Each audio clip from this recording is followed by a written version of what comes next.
Alléluia. Quelle bénédiction d'être réunis ensemble, de partager la parole, mais aussi de prier les uns pour les autres. Je pense que c'est ça le mandat de l'Église. C'est d'être un ensemble pour l'œuvre de Dieu. Ce que je veux vous apporter ce matin, et je vais commencer par un mot de prière, si vous permettez. Seigneur, je réclame la puissance de ton Saint-Esprit maintenant, afin que ta parole, Seigneur, puisse toucher chacun de nos cœurs. Que l'on puisse, Seigneur Jésus, recevoir de toi aujourd'hui la nourriture que nous avons besoin, afin, Seigneur, que l'œuvre puisse se faire dans nos cœurs, Seigneur, dans cette assemblée, et pour ta gloire, Père, dans le nom de Jésus. Amen. Alléluia. Alléluia. Quand votre pasteur m'a appelé pour la prédication, vous savez, c'est une grande responsabilité d'apporter la parole. Et je crois que depuis ce temps-là, je suis en prière. En prière pour vous, en prière pour qu'on puisse ensemble recevoir quelque chose du Seigneur spécialement. Possiblement qu'aujourd'hui, les versets qui vont être mentionnés, possiblement vous allez les avoir lus plusieurs fois. Mais c'est pas parce qu'on les a lus plusieurs fois que le Seigneur a fini de nous enseigner. Juste une petite courte histoire comme ça, c'est que moi, le psaume 23, je le connais par cœur. Et un jour, j'ai rencontré quelqu'un dans le stationnement pour... ça allait difficilement à la maison du Pointe-Tournant où on était, et j'avais besoin d'aide. Et l'ancien directeur général on était pour se rencontrer au déjeuner. Et en attendant dans le stationnement, il me restait une demi-heure. J'ai dit une demi-heure, j'ai le temps de lire ma parole. Et j'ai ouvert ma Bible comme ça. Elle ouvrait toujours, on dirait psaume 23. J'ai quasiment une automatique. Et ma réaction à ça a été, je connais ce verset-là, je connais cette écriture-là, je vais aller voir quelque chose d'autre. Savez-vous que le Saint-Esprit parle à nos cœurs? Il a dit, Claude, mange cette parole. Et je savais ce que ça voulait dire, mange cette parole. On a dit, va chercher, va creuser encore. Et j'ai dit, certainement, Seigneur. Fait que j'ai commencé à lire le psaume. L'Éternel est mon berger. Il m'a arrêté là. Et pendant 30 minutes, le Seigneur m'a enseigné sur le verset 1 seulement. Je n'ai jamais passé au 2. Mais tout ce que je recevais de Dieu, dans cette écriture que je connaissais, peut-être lu 200 fois, 1000 fois, je ne sais pas combien de fois. Mais c'est comme si je le lisais pour la première fois. Et ça rencontrait mon besoin. Fait qu'à chaque fois maintenant que j'ai l'intention de dire je connais ce verset-là, ça me rappelle le psaume 23. Et le Seigneur dit, mange cette parole. On va aller voir dans Luc. On va commencer avec Luc 4, les tentations de Jésus. Et on va voir qu'est-ce que le Seigneur va faire avec ce qui va être apporté ce matin. Luc 4, verset 1. Ça nous dit, Jésus, rempli du Saint-Esprit, revint du Jourdain.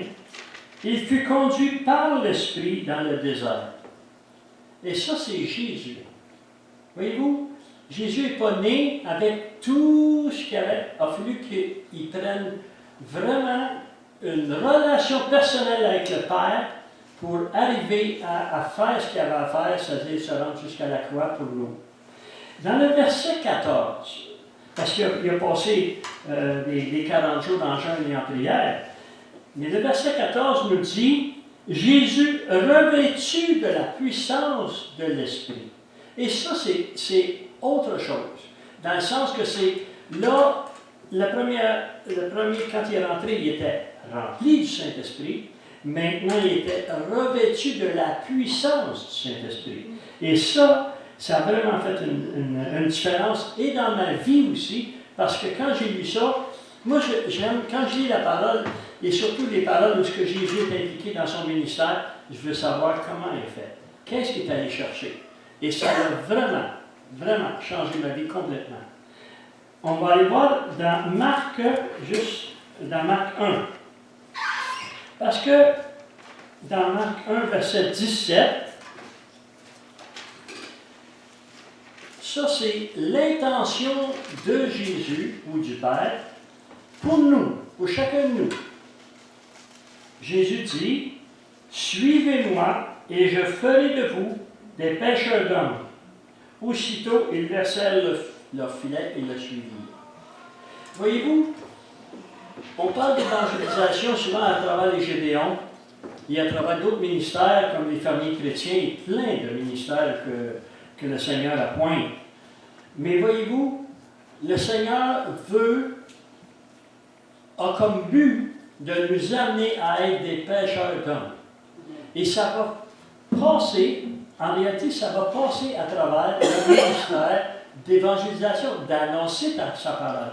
Et on a tellement à découvrir de comment faire pour arriver à être un pêcheur d'hommes qui va être, efficace. Bien, il va falloir avoir cette relation. J'ai aimé beaucoup mon frère Raymond, tantôt quand il parlait d'avoir cette relation personnelle avec le Seigneur. C'est un must. Ça devrait être dans nos premiers plans, tout le temps, aller chercher de Dieu. Aller chercher chaque matin de Dieu. Qu'est-ce que tu as pour moi ce matin, Seigneur? Et quand on fait ça, on est rempli du Saint-Esprit, on est revêtu de sa puissance et on est prêt à aller où ce que le Seigneur nous envoie. Maintenant, on va continuer un petit peu plus loin, on va aller dans Actes. Actes 1, verset 8. Je présume que chaque personne l'a vu au moins 1000 fois, cette affaire-là. Ce verset-là, on doit l'avoir vu pas mal souvent. Mais est-ce qu'à chaque matin, on peut s'attarder à, pas nécessairement d'aller lire Acte 1:8, mais de s'attarder à aller chercher qu'est-ce que le Seigneur a pour nous. Ça nous dit, mais vous recevrez, c'est Jésus qui parle, mais vous recevrez une puissance lorsque le Saint-Esprit viendra sur vous, et vous serez mes témoins à Jérusalem, dans la Judée, dans la Samarie, jusqu'aux extrémités de la terre, et même à Saint-Constant, sur la rive sud de Montréal. Parce que c'est là que le Seigneur nous a établis. C'est une des régions où on a une responsabilité. C'est comme un territoire que le Seigneur nous donne. Et puis, j'aime beaucoup quand on dit être un témoin pour Christ. Je ne sais pas si la dernière fois qu'on s'est vu, il y a quelques années, je pense que c'était 2 ans à peu près. Mais, vous savez, Billy Graham, un des évangélistes, un pasteur et un docteur de la parole, a dit un jour, tous ne sont pas appelés à être des évangélistes, mais tous ont été appelés à être des témoins pour Christ. Et ça, encore là, c'est une parole qui est restée, c'est comme imprimé dans mon cœur. Je suis un témoin pour Christ. Et ce que je veux devenir de plus en plus et à chaque jour, c'est d'être un témoin efficace pour Christ. Ce que je désire le plus, c'est de m'approcher du Saint-Esprit et d'avoir cette communion-là avec lui le matin et cette intimité pour dire, Seigneur, enseigne-moi.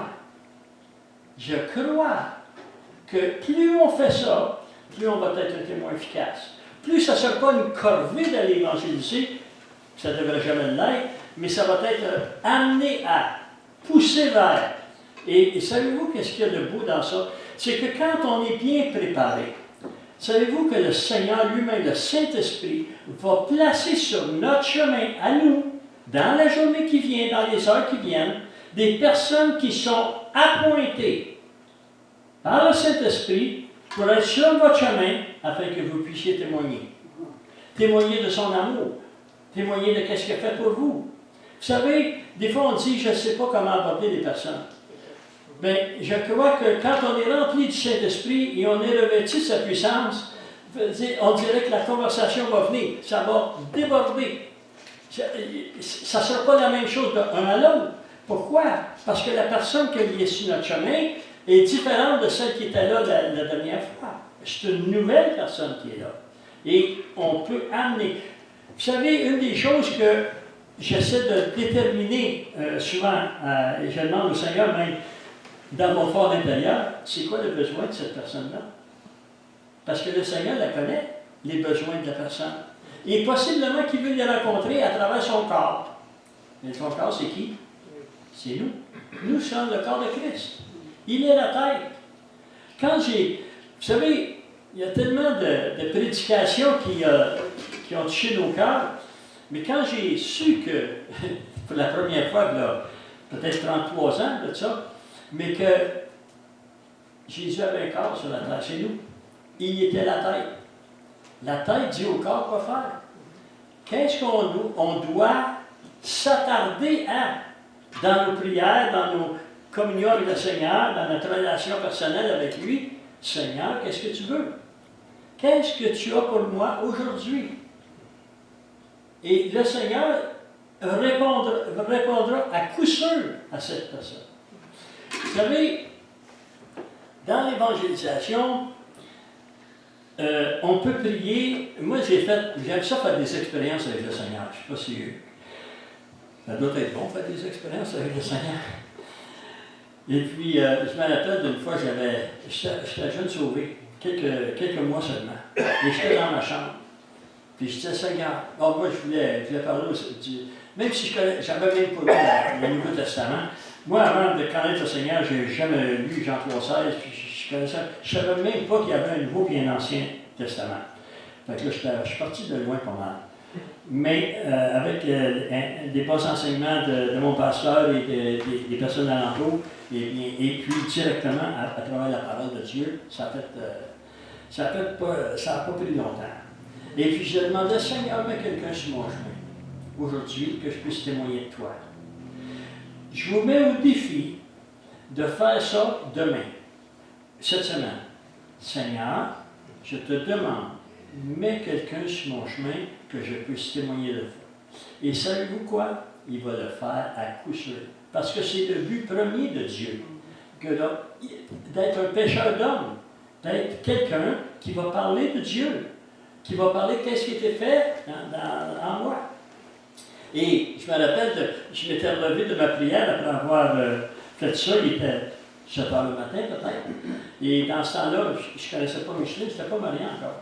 Et puis, je descendu par l'ascenseur, parce que je suis assis dans un bloc appartement, et les portières, c'est la femme du concierge qui est là. Les portières, puis elle est là devant moi.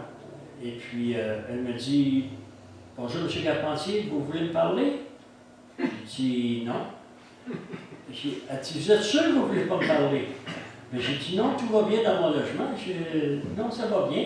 C'est comme si le Saint-Esprit a fallu qu'il me pinche sur le côté. Tu sais, « Claude, tu viens de me demander, dans une demi-heure, de mettre quelqu'un sur ton chemin. » C'est elle. Oui, madame, je veux vous parler. Et on a commencé, et là, on a sorti de l'ascenseur, et j'ai commencé juste à lui donner mon témoignage personnel, comment Dieu m'avait touché, comment la parole faisait du bien à mon âme, et à mon corps aussi, parce que j'étais pas mal en forme. Mais voyez-vous, des fois, on demande à Dieu quelque chose, il répond, et on passe là parce qu'on n'est pas assez allumé ou attentif à ça. Demandez au Seigneur de mettre quelqu'un sur votre chemin et laissez vos yeux bien ouverts parce que c'est garanti qu'il va y avoir quelqu'un qui va se placer. Ça va peut-être être chez IGA ou à la station de gaz, rencontrer quelqu'un sur la rue, peut-être chez le docteur, vous parlez avec quelqu'un à côté, juste à côté. On a tellement de témoignages de ce que Dieu fait à travers des rencontres comme ça. Fait c'est de demander à Dieu comment je vais faire. Et à chaque fois qu'on demande quelque chose à Dieu concernant d'être capable d'être un témoin pour Christ et un ambassadeur, eh bien, il va le faire parce que c'est son but premier. C'est le but de Dieu, c'est que les âmes soient sauvées. Mais il faut qu'il passe par son corps. On va aller dans Romains. Romains 10, on va commencer au verset 12 jusqu'à 15. Je peux vous garantir une chose, c'est que ce qui est annoncé ici, les versets que j'en ai encore deux autres, là, deux séries, mais c'était pris dans une relation personnelle avec le Seigneur hier. Hier matin, j'ai pris un temps spécifique pour ça. Je m'en allais dans quelque part, mais disons que c'était plus précis dans cette relation avec le Seigneur. J'espère que ça va vous faire du bien. Verset 12 dans le Romains 10, ça dit « Ainsi, il n'y a aucune différence entre juifs et non-juifs, puisque qu'ils ont tous le même Seigneur, qui s'avère généreux pour tous ceux qui font appel à lui. En effet, toute personne qui fera appel au nom du Seigneur sera sauvée. Mais comment donc feront-ils appel à celui en qui ils n'ont pas cru? Comment donc croiront-ils en celui dont ils n'ont pas entendu parler? » Et ça, on va arrêter là, c'est que c'est flagrant. On parlait ensemble. Roger me disait, moi, avant que quelqu'un me parle du Seigneur, j'avais jamais entendu, avant de devenir chrétien, jamais personne m'a parlé du Seigneur. J'ai dit, moi aussi, la même chose. Il n'y a jamais personne qui m'a parlé, j'avais la petite école, on parlait du petit Jésus, et puis de tout ça, mais il n'y avait rien de concret. Jusqu'à ce que le Seigneur place sur mon chemin une dame de 78 ans. Je ne compterai pas le témoignage, c'est trop long, mais juste vous dire que 78 ans, la dame, des fois on se demande, je commence à être vieux, j'ai 77 ans et demi, 78, peut-être un peu vieux. Eh bien, le Seigneur s'est servi de Mme Godin, 78 ans sur la rue, pour m'arrêter moi et pour me parler du Seigneur. Comment Dieu m'aimait. Ça a changé ma vie complètement. Complètement changé ma vie parce que ça venait de ces paroles. Vous savez, quand quelqu'un vous témoigne ou quand vous allez témoigner à quelqu'un, les paroles que vous allez donner, qui viennent du Saint-Esprit, vont faire puncher. Ils vont rentrer dans le cœur. C'est comme si ça serait gravé dans le cœur. Et cette dame-là, Mme Godin, m'avait dit, vous savez, M. Claude, Jésus vous aime. Vous. J'ai dit, il ne peut pas m'aimer. Je suis tout croche. Et Mme Godin avait répondu, il n'aime peut-être pas tout ce que vous faites, M. Claude, mais il vous aime vous en tant que personne. Les paroles Jésus même ont été gravées là et ça fait 33 ans de ça. Ça a resté. Pourquoi? Pourquoi ça a resté ces paroles-là plus que d'autres? C'est parce que ceux-là étaient gravés et venaient directement du Saint-Esprit pour moi, spécifique. Il y a bien des choses qui ont été dites, mais celle-là, ça faisait bingo. C'était la chose que j'avais besoin d'entendre. Et elle m'avait invité à son église, et puis le dimanche, ça c'est un vendredi midi, et puis juste pour faire un petit témoignage, là, c'est que rendu le dimanche matin, où j'avais oublié ça, Mme Godin, mais elle m'avait donné un dépliant, la même chose qu'on a donné à la porte ici, là, un dépliant de son église. Et puis, il était resté sur ma table. Moi, j'allais danser 6 soirs semaine. Cha-cha, mambo, merengue, là. Pas de problème avec ça. 6 soirs semaine. Moi, je l'ai vu. Le 7e soir, c'était pour faire mon lavage. Fait que, et puis, ce qui est arrivé, c'est que le Saint-Esprit a permis que je mette mes yeux sur le dépliant. Je me suis rendu à l'église. Le prédicateur, ce n'était pas le pasteur, c'était un évangéliste qui était là, qui avait annoncé. Il donne un témoignage et il commence une prédication sur le vide le vide dans nos cœurs, dans nos vies, que seulement le Seigneur peut remplir. C'est la parole de Dieu. Ça a rencontré mon besoin. Ça fait 33 ans de ça. Mais voyez-vous, ça a commencé avec quoi? Une dame de 78 ans qui était perdue dans la ville. C'est moi qui étais perdu, mais elle était perdue aussi, mais pas de la même manière. Mais juste vous dire que le Seigneur peut nous utiliser d'une façon extraordinaire si on est bien branché. Cette lumière-là, elle marche, elle fonctionne parce qu'elle est branchée en quelque part dans le circuit. Il faut être branché avec le Saint-Esprit d'une façon qu'il peut nous enseigner à tous les matins, tous les jours. Il y a pas de... et le Seigneur, il sait comment faire, il y a des étapes. Et il y a souvent, comme Pasteur l'a mentionné tout à l'heure, des épreuves dans nos vies pour la dame qu'on a prié pour. Mais voyez-vous, même les épreuves servent pour la gloire de Dieu. Donc, ça nous dit, on était rendu au verset, je crois, quelque part par là. Et comment croiront-ils en celui dont ils n'ont pas entendu parler? Et comment en entendront-ils parler de lui si personne ne l'annonce? C'est ça notre mandat, si on veut, c'est d'annoncer Christ. On n'est pas responsable de leur réponse. Savez-vous que quelqu'un peut vous dire, je ne veux rien savoir de ton affaire? C'est pas vous qui...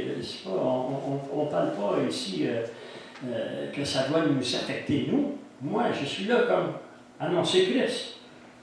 Et comment l'annonceront-ils si personne n'est envoyé? Comme ils sont beaux les pieds de ceux qui annoncent la paix, de ceux qui annoncent la bonne nouvelle. Et on a une bonne nouvelle. Dans ce monde, présentement, quand on regarde juste un petit peu de la télévision pour les nouvelles, là, il n'y en a pas de bonnes. Il n'y en a pas de bonnes. En réalité, ça sont rares les personnes, des nouvelles où ce qu'on peut dire, c'est réjouissant d'entendre ça. Parce que c'est quoi? C'est terrible ce qui se passe. La seule solution pour le monde global, en entier, dans tous les pays du monde, c'est Christ. Il faut l'annoncer.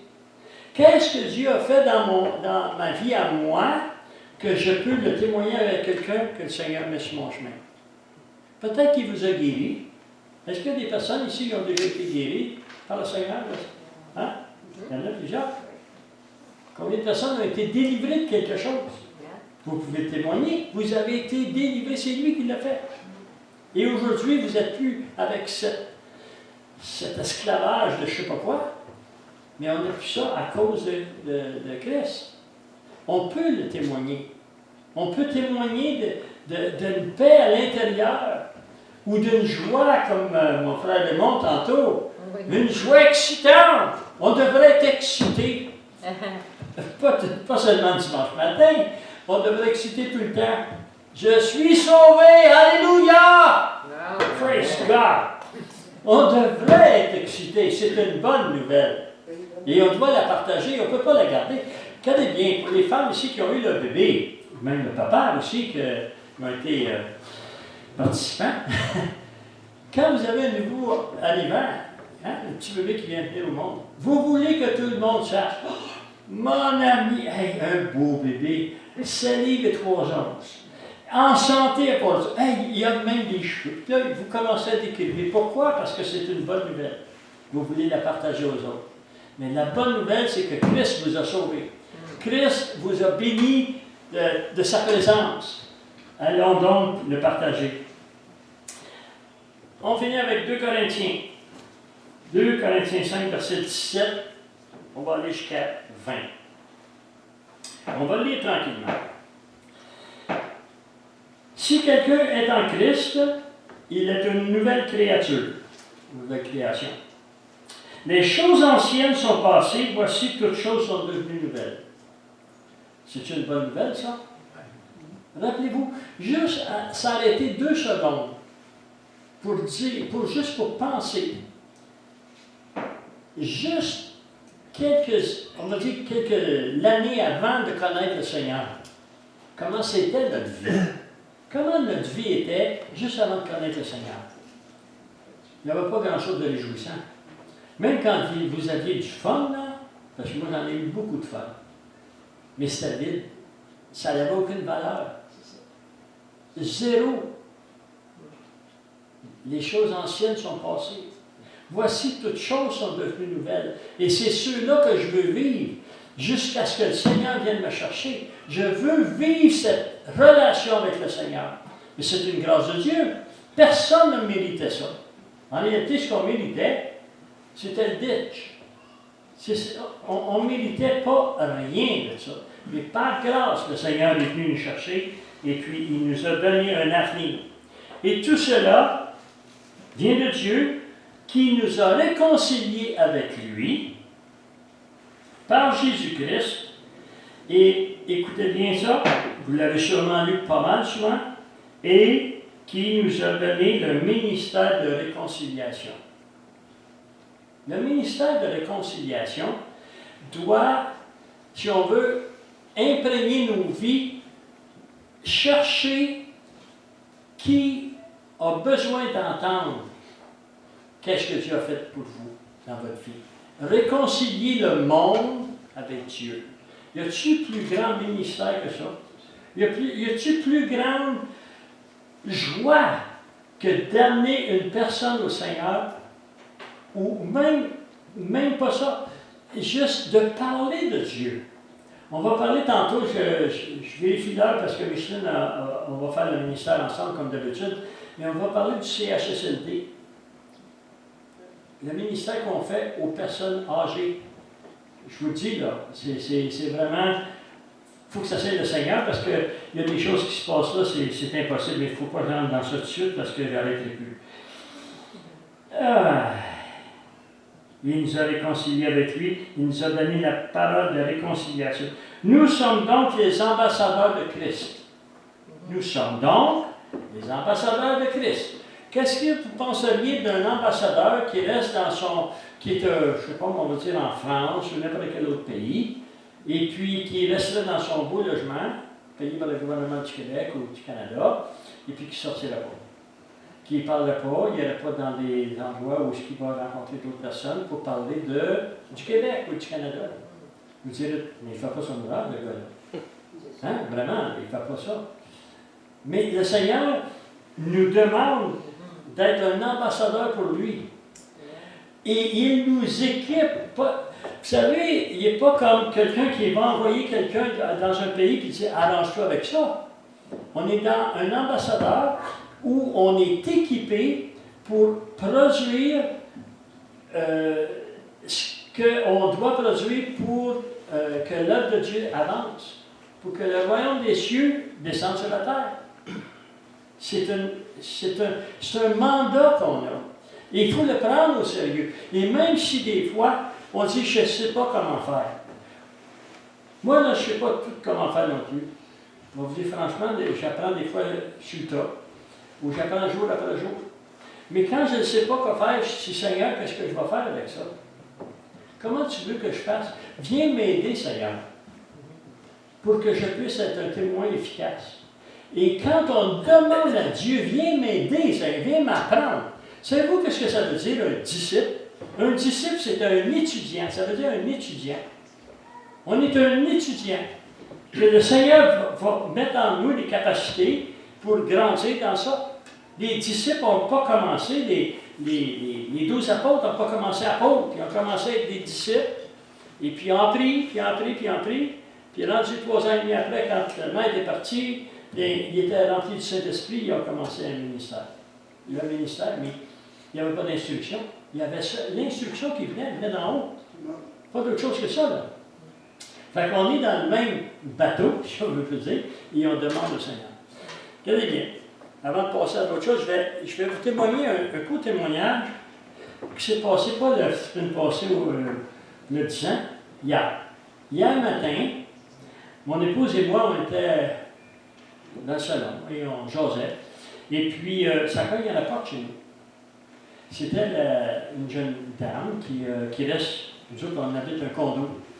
Il y a 15 propriétaires sur deux bâtiments conjoints. Et ça cogne à la porte, puis assez fort. Et j'ai dit, OK, qu'est-ce qui arrive là? Donc, je suis allé ouvrir, et puis c'est la dame qui reste en bas au premier. Nous autres, on reste au 3e. La dame a dit, je suis même mal pris. Est-ce que j'ai oublié mon téléphone dans le taxi? Puis il vient de partir. Mais là, elle dit, puis ils n'ont pas de téléphone à la maison parce qu'ils ont tous les deux, sa mère et elle, ils ont un téléphone intelligent qui transporte.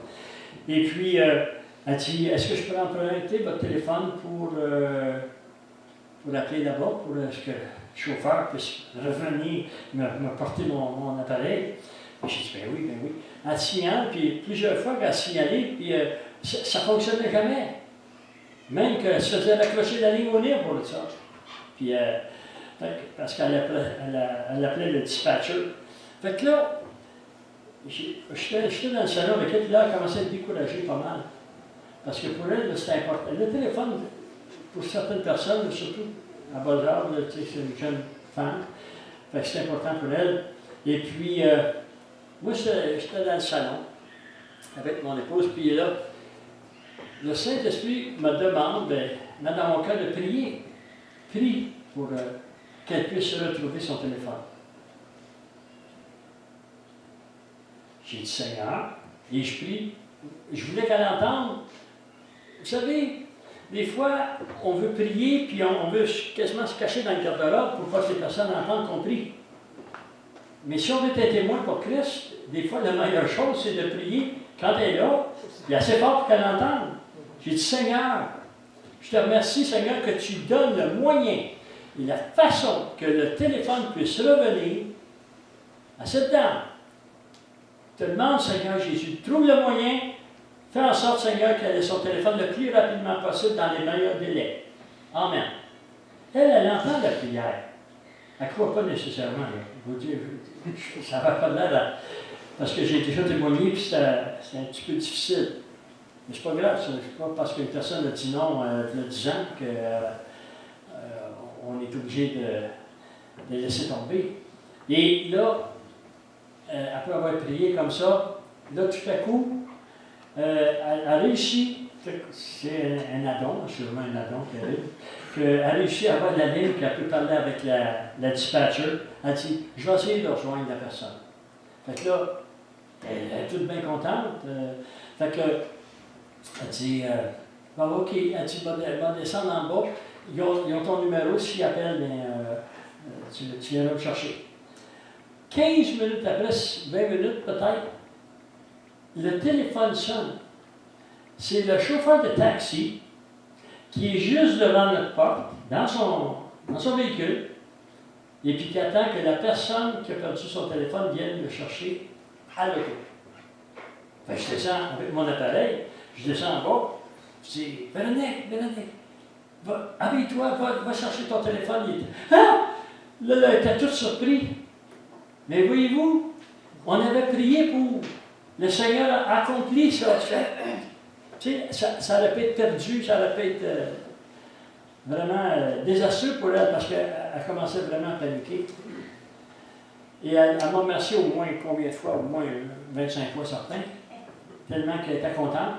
Elle a parlé de Jésus. Elle a parlé de Jésus. Elle dit, je sais maintenant, Jésus entend des prières, parce qu'elle savait que j'avais prié pour cette situation-là. Elle dit, je sais que Jésus répond aux prières maintenant. Fait que je descends en bas, et puis, dans l'après-midi, ça vient cogner à ma porte. Encore, c'est encore elle. Elle dit, j'ai quelque chose pour Claude. Moi, j'étais dans la chambre de bain quand elle est venue. Son petit garçon. Mon épouse, Michel. Son petit garçon qui est venu avec elle, le petit bonhomme. Son petit garçon, il a 6 ans ou 7 ans.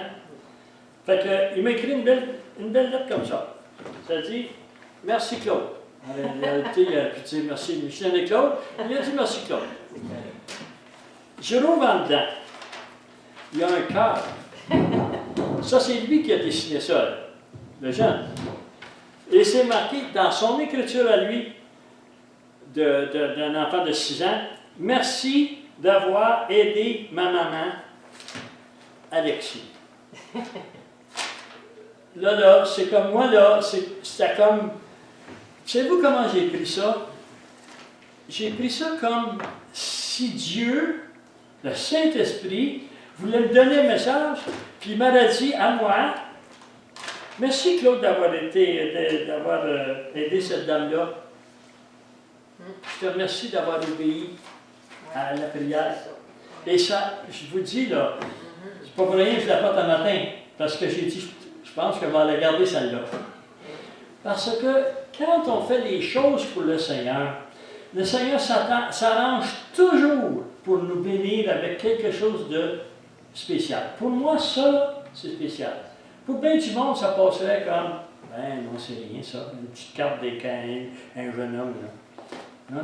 C'est Dieu qui répondait et disait, je te remercie d'avoir été obéissant. C'est ça qu'il faut faire. Je crois dans mon cœur qu'être obéissant à Jésus, au Saint-Esprit, et d'être vraiment de ne pas tarder dans l'accomplissement de ce qu'il nous demande. Vous savez, le Seigneur peut vous demander un exemple. J'aimerais ça que tu es une bonne cuisinière, toi. Pourquoi tu n'irais pas faire ton gâteau favori, là? Il n'irait pas porter ça à ta voisine. L'une des choses qu'on peut penser, c'est ben oui, c'est moi qui pense ça. Voilà, qu'est-ce que ça va changer? Qui dit qu'en recevant ce gâteau-là, il va y avoir une connexion qui va se faire? C'est peut-être pas un salut instantané. Comme c'est peut-être pas un salut instantané pour Véronique et Alexis. Mais, en quelque part, là, ils savent. Ils savent que Jésus, c'est une personne qui est puissante pour aller chercher un téléphone puis le ramener à la maison. C'est ça. Mon amour, il est temps. On va vous parler du CHSLD. On va parler de l'évangélisation aussi. Et puis, est-ce que tu as des choses dans ton cœur pour ces anneaux? Mais oui, comique. Moi, je vais vous poser une petite question. Combien de personnes ici, sans lever la main, je ne veux pas vous lever la main, les femmes ou les hommes, ont une écriture dans leur sacoche sur eux quand ils sortent de la maison? Ah, vous n'avez pas besoin de répondre à ça. Ça, c'est une révélation que le Seigneur m'a donnée il y a plusieurs années, en 2016 même.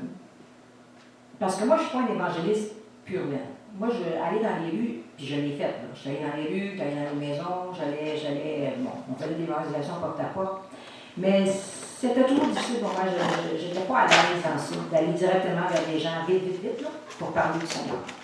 Merci Seigneur pour ceux qui le font, parce que c'est des ministères extraordinaires sur l'évangélisation. C'est vraiment des hommes et des femmes qui ont un appel pour des âmes perdues, au point où ils parlent à tout ce qui bouge. Dans les métros, les autobus, ils sont heureux d'aller dans ces événements-là. Moi, c'était pas tout à fait mon cas. Puis je me souviens, mon pasteur m'avait demandé d'apporter un message un dimanche matin sur l'évangélisation, puisque j'étais dans les Gédéons. Et j'avais demandé au Seigneur, moi, je ne suis pas vraiment un évangéliste. Mais le Seigneur m'avait dit une chose, mets de la littérature sur toi. Parce que les personnes qui ne sont pas évangélistes de cœur, disons, ils vont dire, je fais d'autres choses dans l'Église, mais on est appelé à des ambassadeurs, des personnes qui témoignent de notre patrie, qui est le ciel, à des non-convertis, à des nations étrangères. Donc, on est appelé à témoigner du Seigneur. Mais on est ambassadeurs, mais pas tous de la même façon. Et il m'avait dit, mets de la littérature sur toi. Quand j'ai commencé à mettre de la littérature sur moi, là, il arrivait des choses. Parce que si vous n'avez rien sur vous, qu'est-ce que vous allez remettre? Qu'est-ce que vous allez dire à quelqu'un sur la rue, dans le métro ou l'IGA? Moi, quand j'allais magasiner, ou quand je vais au métro, ou quand je vais chez ma mère, exemple, je ne pense pas à évangéliser nécessairement. Mais j'ai toujours quelque chose sur moi. Mais le Seigneur, lui, il pense. Moi, je n'y pense pas. Mais le Seigneur, lui, il y a des âmes à aller chercher. Il arrive toutes sortes de situations depuis ce temps-là, des affaires là, incroyables, là, qui fait qu'il y a un contact. Moi, il faut que j'aille un contact avec la personne. C'est pas juste bonjour, puis quand je donne non. Il faut que j'aille un contact. Et puis Dieu, il préparait des contacts. Toutes sortes de choses incroyables. Il y en a juste une que je me rappelais de un tantôt, ben j'en avais rien à dire, mais je me rappelle de un. C'est que j'avais un minou. Mon minou est malade. Et puis, c'est un minou que j'aimais. Ça faisait 8 ans que je l'avais. Un bon minou, le fun. Là, je jouais à cachette avec. Il était super le fun. J'aimais ça être avec lui. On avait du plaisir. Il tombe malade tout d'un coup. Et puis, je m'envoie chez le vétérinaire. Il me dit qu'il y a un problème avec son foie. Lui, c'était pas trop beau. Il donne des médicaments. Là, il fallait que je le mette à la nourriture molle. Moelle, qu'il appelle. Moi, je connais pas ça. J'ai toujours donné des grains durs. Je m'en vais chez IGA. Puis là, je dis au Seigneur, Seigneur, dirige-moi vers ce que c'est nourritures de minou là, en carte. Je m'en vais trouver l'allée. Fait que là, il y a un monsieur qui est là. Fait que je dis, oh, monsieur, pouvez-vous m'aider? Il est en train de prendre la nourriture pour minou. Je pouvez-vous m'aider? J'ai dit, je connais pas tellement ça, la nourriture pour chat. Mon chat est malade, il faut que je donne la nourriture en liquide, comme en purée. Fait que là, il commence à me dire, moi, j'ai 8 chats. C'est un hasard, tu sais, c'est un hasard. Puis je prends soin des chats errants dans les rues qui viennent chez nous, tu commences à me parler. Voyez-vous, là, ça commence souvent comme ça. Ça fait que là, il commence à me dire quoi prendre, que c'est pas prendre, que c'est faire, nanana, toutes sortes de beaux conseils que j'avais pas peut-être me donner. Puis, surtout que c'est lui qui est là, c'est comme un hasard. Alors finalement, quand on a eu fini, je l'ai remercié pour tout ça, puis là, je lui ai dit, il dit qu'il aurait fait ça pour nous. J'ai dit, moi, j'ai quelque chose pour vous, cher monsieur, avant de partir. Puis c'est là parce que le Saint-Esprit, toujours à ce moment-là, il me dit, donne-lui. Tu vois-tu, donne-lui. Donne-lui l'écriture. Oh, là, ça vient. Mais si j'avais rien sur moi, j'aurais probablement laissé passer le monsieur. Mais là, je lui ai donné une écriture, puis j'ai partagé avec lui la parole de Dieu. Il y a plusieurs façons que le Seigneur va vous donner de partager la parole de Dieu. Plusieurs façons. C'est pas difficile. Voyez-vous, ici, j'ai une boussole. Je dis à quelqu'un l'autre jour, je donne l'évangile. Vous savez, j'ai dit, ça, c'est la direction pour votre vie. C'est tout. Ce livre-là a changé ma vie, vraiment, le 35 ans. Et c'est la direction pour votre vie. Puis quand la personne est attentive un petit peu, je lui explique que c'est l'évangile de Jean, puis que les paroles qui sont marquées en bas, le chemin, la vérité et la vie, c'est Jésus qui a dit ça. Puis Jésus a simplement dit qu'il est le seul chemin. Il n'y en avait pas d'autre. Il est la seule vie, il n'y en a pas d'autre. Il est la seule vérité. On donne ça à la personne a dit merci, je vous promets que je vais le lire. Il y a toutes sortes de façons qu'on peut témoigner à quelqu'un. C'est jamais compliqué pour le Seigneur. Des fois, là, je me souviens d'une personne, je m'en allais chez ma mère, et puis j'arrive pour rentrer chez elle, j'avais des commissions pour elle, elle voulait me donner une liste. Bon, moi, je m'en vais là pour ça. J'ai quelque chose dans ma sacoche. J'ai toujours un ou deux, maximum. Des fois, je dis à la personne, j'en ai juste un sur moi, puis c'est à vous. Pensez-vous que c'est un hasard? J'en ai juste un sur moi. Il y a 85 000 de population ici, là. C'est vous ce matin. La personne est souvent étonnée de ça. Puis on peut partager ensemble les Écritures. Je m'en vais chez maman, puis là, pour rentrer, elle reste en haut. Fait que pour rentrer, il y avait un jeune homme d'une vingtaine d'années, 25 ans peut-être. Il est devant les adresses, les pitons, là. Il attend. Moi, je passe devant, j'ai pas rien dit, j'ai monté en haut, je suis allée chez maman. J'ai resté là 15 minutes. Quand j'ai redescendu, le monsieur était encore là, devant les pitons, devant les adresses. Fait que ça m'avait un peu frappé. Fait que j'ai demandé, j'ai dit, est-ce que vous êtes correct? Tu sais, des fois, il est là, puis il est juste devant comme ça. J'ai dit, ça va-tu bien? Ah, il dit, c'est ma grand-mère, il dit, elle doit être encore couchée, elle doit encore dormir. En d'autres mots, il attendait, il essayait de temps en temps pour voir si elle était pour répondre. Fait que j'arrive pour sortir, mais là, ça me dit, donne-y une écriture. Tu vois, j'ai quelque chose sur moi. C'est pour ça que je vous pose la question à ceux qui ne sont pas des évangélistes, qui aiment ça aller dans les porte-à-porte, il y en a beaucoup. Il y a bien des gens qui n'aiment pas aller à la porte-à-porte. Allez-y pas, mais prenez quelque chose sur vous. Dieu va vous utiliser. Fait que là, je me reviens d'abord, j'ai dit, j'ai quelque chose pour toi. J'ai dit, ce livre va changer ma vie. Si tu le lis, ça va changer ta vie. Il dit, mais oui, merci beaucoup. Il est content. N'oubliez pas de laisser la direction de l'Église. N'oubliez pas de laisser l'adresse ici, par exemple, dedans, pour que la personne ne se rende pas n'importe où, au témoin de Jéhovah, mais non au Mormon, un signet, oui, surtout. Alors, c'est des petites choses comme ça que je voulais vous partager. Mettez la littérature sur vous, ceux qui ne sont pas évangélistes, parce qu'on n'y pensera pas normalement comme les évangélistes qui vont dans les rues, eux autres, ils ne pensent qu'à ça et c'est merveilleux. Il y a des personnes qui m'ont dit, moi je fais la louange. Je ne pense pas à ça, je pense à ma louange, je pense à faire la louange. Oui, mais tu es un ambassadeur aussi. Mets la littérature sur toi, tu vas voir ce que Dieu va faire avec ta vie. Il va vraiment, parce que son but premier, c'est d'aller chercher les âmes. Il n'y a pas l'autre, sa mort, sa résurrection, c'est le but premier de Christ, d'aller vers les perdus. Alors oui, on a d'autres choses, oui, il y a d'autres ministères dans l'Église, oui, il y a des importances dans plusieurs domaines, mais on est quand même des ambassadeurs à travers ce que l'on fait. Et Claude, il voulait que je vous partage sur le CHSLD. Oui, comment c'est arrivé? Comment c'est arrivé? Là, en janvier 2019, on priait pour que le Seigneur nous donne une façon d'évangéliser dans la communauté, mais où on pouvait parler du Seigneur. Moi, je ne voulais pas aller dans un endroit où on ne peut pas parler de Jésus, on fait juste du bénévolat, comme on dit. Je parlais avec une dame tantôt, j'ai dit, le monde fait du bénévolat, mais les chrétiens sont en mission. C'est pas pareil. Faire du bénévolat, c'est réservé au monde. être en mission pour Christ, c'est réservé pour les chrétiens. Parce qu'avant, je disais, je fais du bénévolat au CHSLD. Maintenant, je dis, je suis en mission pour le Seigneur. Puis on a commencé à prier pour ça. Puis finalement, pour raccourcir un peu l'histoire, c'est que dans la même après-midi, à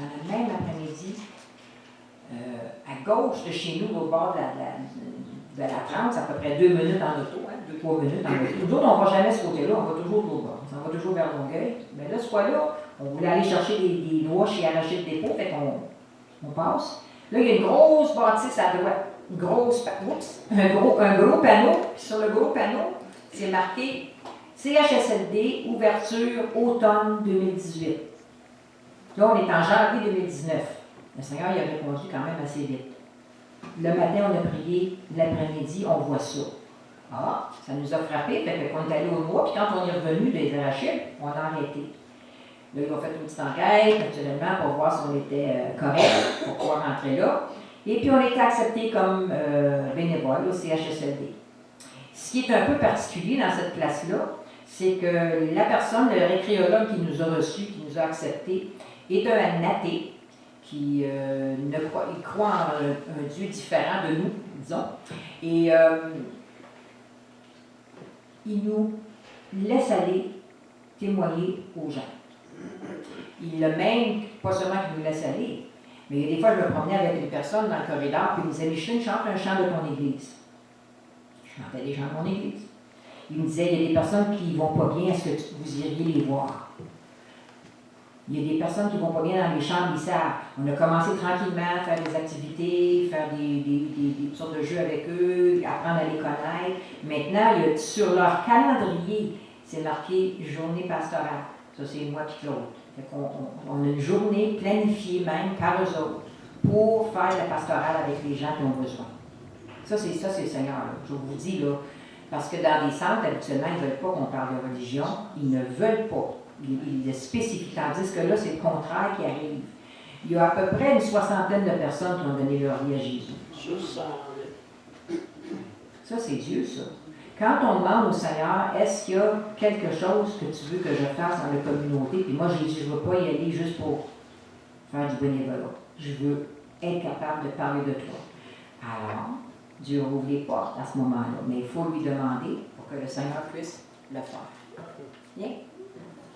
Qu'est-ce que tu voulais Peut-être le samedi. Ah, vas-y. Dans la journée du samedi maintenant, une fois par mois, c'est la journée du pasteur, la visite du pasteur. Et puis, la semaine passée, samedi passé, pas hier, mais l'autre semaine avant, on voulait structurer mieux la visite du pasteur, parce qu'on en fait régulièrement, la visite pastorale, et puis on prie avec les gens régulièrement, c'est pas un problème. Mais je voulais quelque chose de plus structuré. Fait que j'étais en prière, j'ai dit, Seigneur, montre-nous qu'est-ce qu'on peut faire pour faire de cette journée une journée où on peut faire un genre d'église maison, dans une église, tu sais, de parler de toi, de parler de ton amour et tout ça. Et le thème qui venait pour ce samedi-là, quand j'étais en prière, c'était l'amour de Dieu. Et vous savez, vous pouvez donner à peu près 50 versets, si vous voulez, de l'amour de Dieu dans le Nouveau Testament, ou dans l'Ancien aussi, dans les psaumes, n'importe où. Mais c'est des personnes là-bas qui sont en fin de vie. Il y en a 108. C'est ça. C'est une personne par chambre. Ils ont environ 80 ans, 85 ans de moyenne. Il y en a une qui avait fêté hier 99 ans. Et puis, mais ils sont dans la fiche, parce qu'il y a comme une fiche qui est affichée dans chacune des chambres, pour qu'on les connaisse mieux, si on veut, pas nous, mais tout le monde, les infirmières même. Ils donnent le nom, si elle était mariée, le nom de ses enfants, le prénom, et puis qu'est-ce qu'il faisait de métier. Un petit peu une chose de vie, on appelle ça un chemin de vie. Là. Et puis, fait que là, j'ai dit, comment on peut faire vraiment pour aller toucher le chose. Et ce qui est venu dans mon cœur, c'est qu'on a le livre, vous savez, le livre de, je ne sais pas si vous avez... les chants de l'Alliance. C'est des chants qu'on chantait au début de notre vie chrétienne. dans le temps où il n'y avait pas ces nouveaux chants là, qui sont merveilleux aussi, là, mais sont différents. Les autres, c'était... Et il y a tellement de chants dans l'Alliance sur l'amour. Et eux autres, à cause de... Ils ont beaucoup de problèmes cognitifs. Ils ont souvent perdu la mémoire présente. Si vous leur demandez c'est quoi ton nom, quel chant tu es? C'est pas tout le monde. Et c'est pas constant. Vous pouvez y aller 15 minutes après, puis elle va vous répondre. Fait que c'est vraiment spécial. C'est des personnes qui sont en fin de vie. L'espérance de vie là-bas, là, c'est environ 1 an. 1 année seulement. Fait que c'est comme si le Seigneur nous envoyait là pour des personnes qui, possiblement, il y en a qui ça prend 4 jours, puis ils décèdent pour des farces. Il y en a 1 ou 2 par semaine. Mais on a ce mandat-là, cette mission-là d'aller parler. Fait que là, je suis là dans ma chambre, et le Seigneur, comment tu veux faire? Il dit, tu vas prendre des chants qui parlent de l'amour, et tu vas les faire chanter. Des chants qu'ils ne connaissent pas, mais des chants faciles que tu vas répéter, tu sais, 2-3 versets seulement, tu sais, 2-3 choses de refrain.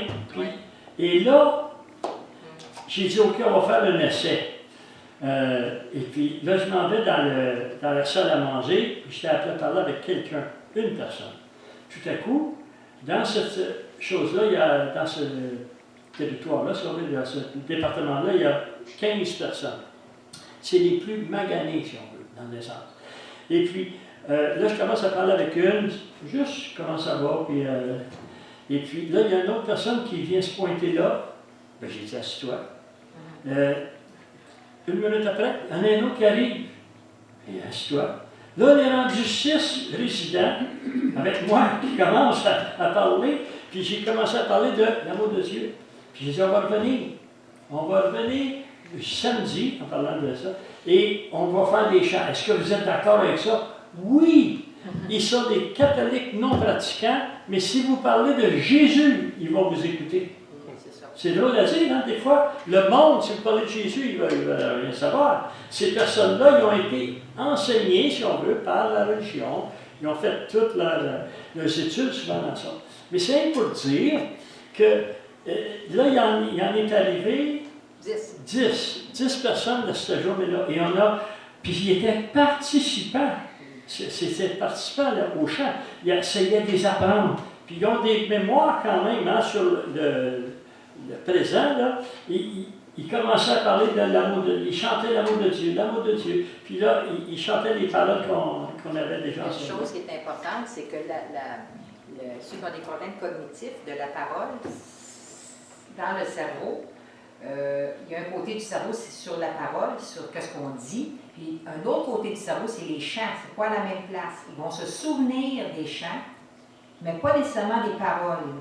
Fait que j'ai trouvé ça extraordinaire que Dieu mette dans le cœur de Claude de chanter.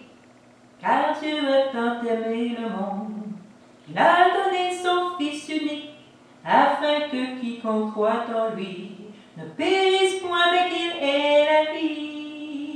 J'ai la vie éternelle, depuis que j'ai connu Jésus. J'ai la vie éternelle, car Dieu m'a tant aimé. J'ai la vie éternelle, depuis que j'ai connu Jésus. J'ai la vie éternelle, car Dieu m'a tant aimé. Car Dieu m'a tant aimé. Car Dieu m'a tant aimé. Car Dieu m'a tant aimé. C'est ça. Ça, on répétait ça. Ils aimaient ça, puis ils voulaient. Ils ont même voulu qu'on prie par la fin. On a prié avec eux. Ils ont même accepté Jésus dans leur cœur. Puis on faisait des gestes et tout. Mais ça, c'est une partie de la population. Mais il y a d'autres parties qui sont physiquement atteintes, qui sont moins au niveau cognitif, puis qu'on a créé des liens avec eux. Dieu voulant, on devrait faire la même chose. On va répéter l'expérience, peut-être plus qu'une fois par mois. En tout cas, c'est notre but. On va voir. Qu'est-ce que Dieu veut comme quoi? C'est notre but de le faire une fois par mois. Oui. Il y a un autre chant que je voudrais faire avec vous. C'est-tu trop, hein, que j'ai à faire ça? Ah. Ça va que je fais ça dans une église. Quand même c'est la première fois, hein? Quand même un organisme. C'est la première fois que je fais ça. Personne ne s'occupe de moi comme Jésus. Ah, oui. Vous connaissez ce chant-là? Personne ne s'occupe de moi comme Jésus. Personne ne s'occupe de moi comme Jésus. Il n'y a point d'amis si bon que lui. Théo, toi. Personne ne peut enlever de moi le péché, non, rien que le sang de Jésus. Imaginez-vous 10 personnes, ben 12 personnes. Il y avait même une personne de la famille d'un des résidents qui était là, qui était en visite. Elle ne savait pas qu'il était pour avoir quelque chose comme ça. Elle s'est jointe à nous. Elle a accepté le Seigneur. Ben oui. Et puis, il y a une des préposés aux bénéficiaires qui entendait ça, parce que vous savez qu'il y a beaucoup de chrétiennes, surtout des chrétiennes qui sont préposées aux bénéficiaires, haïtiennes ou d'autres nationalités, des Québécoises. Mais il y a la personne qui était responsable dans cette journée-là, sur cette section-là, a dit « Monsieur Claude, vous devriez faire ça pas mal plus souvent. » Parce qu'elle a vu qu'est-ce que ça l'a produit. Et les personnes, là, quand on dit qu'il a accepté le Seigneur, c'est avec toute leur tête. Ouais. On dirait que le Seigneur, dans sa grâce, rouvre une fenêtre où ils savent ce qu'ils font, ils prennent une décision pour Christ, et même si quand tout est fini, ils retournent dans leur monde. Ils ont accepté le Seigneur et c'est rentré là. Et je crois que Dieu prend ce moyen-là pour les rejoindre. Oui. Et souvent, les chants, c'est des versets bibliques. Si on avait lu Jean 3,16, ça n'aurait peut-être pas rentré autant. Parce que quand on dit le Jean 3,16 qu'on a répété plusieurs fois, à la fin, il répétait vraiment presque la totalité du verset. Fait que c'est un moyen que le Seigneur faisait. Mais c'est à partir de quoi? Comme je vous le disais tantôt, c'est à partir avec Seigneur, qu'est-ce que tu veux que je fasse? Et c'est la même chose pour chacun de nos domaines. Seigneur, qu'est-ce que tu veux que je fasse en tant que pasteur? Seigneur, qu'est-ce que tu veux que je fasse en tant que quelqu'un qui fait de la louange? Qu'est-ce que tu veux que je fasse en tant qu'ambassadeur pour toi? Remplis-moi, Seigneur, de ton Seigneur. Bien, après ce message encourageant, prions. Seigneur, tu nous as parlé de nouveau, non seulement au travers du témoignage de Monsieur et Mme Carpentier, mais aussi au travers de ta parole. Parce qu'en écoutant, évidemment, nous savons que cet encouragement vient de ta parole. Nous te demandons de nous montrer comment faire, puisque nous ne savons pas toujours comment faire. Nous te demandons de mettre ce désir et cette conviction dans notre cœur que cette responsabilité est la nôtre.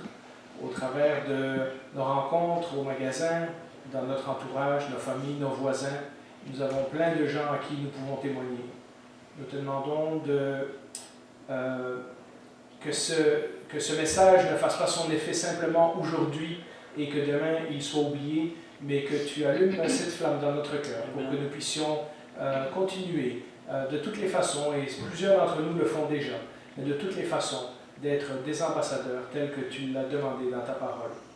Alors, pour ce dimanche après-midi et pour le reste de la semaine, nous te demandons, place quelqu'un sur notre chemin à qui nous pourrons témoigner. Au nom de Jésus. Amen. Amen.